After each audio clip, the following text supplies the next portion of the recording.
मित्रांनो, आपल्या रानाच्या बांधेवर ना एक सीताफळाचं झाड आलंय आणि त्या सीताफळ बघा कशी लागलेली आहेत. चांगली चांगली सीताफळ लागलेली आहेत.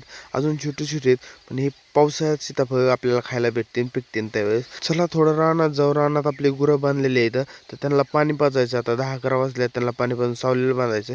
तिथं आलो तर बघतो काय सगळे आपल्याकडे तिघे बी आपल्याकडे तोंडाकडे बघत येतं, कधी पाणी पाजतोय. विहिरीवर घेऊन आलो त्यांना, तर विहिरीत पाणी भलतंच खोल होतं आणि ते पाणी काढून त्यांना पाजायचे बादलीने, कारण आता लाईट नाही. त्यामुळं बादलीनेच पाणी काढावं लागणार, हातानेच. मोटर काय चालू होणार नाही. चला पटापटा पाणी काढून घेऊ. आणि पाणी काढायला गेलो तर हे बेंडकुळा बघा किती मोठा आहे. माझ्याकडेच बघतोय रागाने, जणू काय मी त्याला खाईनच असं झालंय. आणि मित्रांनो, काय रे बघा कसं काय झालेल्या आहेत, मोठ्या मोठ्या झालेल्या आहेत. आता एकदम मी वाट बघतो आता हे कधी पिकत्यान आणि मी आंब्या खाई बसून आंबे खाईन मस्तपैकी, लवकरच पिकत्यान.